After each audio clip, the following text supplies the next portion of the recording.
La directive du jour, et c'est celle de l'Union européenne qui veut imposer la transparence sur les salaires dans les entreprises. Une vraie révolution, alors que l'argent est un sujet plutôt tabou en France. Mais concrètement, Rémi, est-ce qu'on va enfin pouvoir connaître le salaire de nos collègues? Est-ce que je vais pouvoir connaître le vôtre, par Non, exemple? pas tout à fait. Un rapport annuel devra présenter les écarts de salaire du plus bas salaire au plus haut de l'échelle. Entre 100 et 250 salariés. Ce même rapport devra être publié tous les 3 ans. Et puis les entreprises de moins de 100 salariés ne sont pas concernées.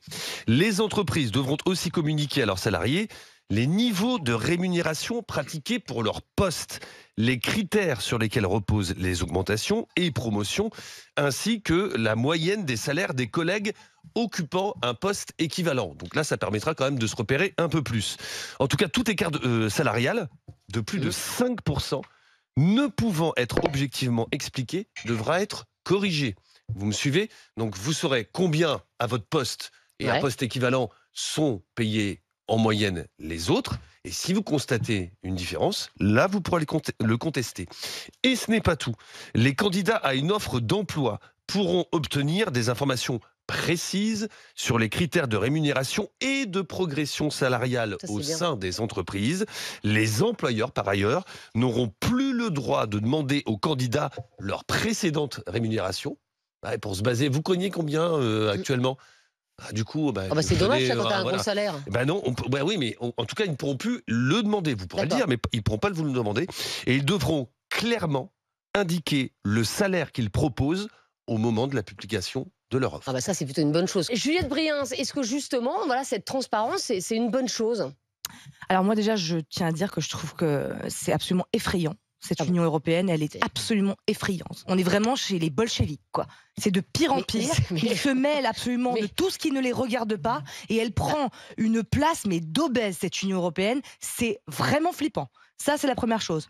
Pour le sujet, je pense que c'est une très mauvaise idée. Encore une fois, chez les bolcheviks, ils adoraient ça, la transparence à gogo, et après la transparence, puisqu'effectivement, on est transparent, et ça crée effectivement des frustrations, et donc au bout d'un moment, on met tous les salaires au même niveau, et puis ça crée quoi? Ça crée des employés pas motivés, pas productifs, qui ne rêvent pas d'avancement. Mais tu auras toujours des critères, mais tu devras les justifier, en fait. Dans une entreprise, ils sont évidemment subjectifs. Vous croyez qu'un patron, il va augmenter la blonde au gros sein parce que ça lui fait plaisir? Mais ça non, peut arriver, il augmente les employés dont il a besoin, parce qu'ils sont productifs et à l'instant T, il a besoin de les avoir peut-être plus qu'un autre dans l'entreprise. Ça peut être plein de choses. On te l'expliquera.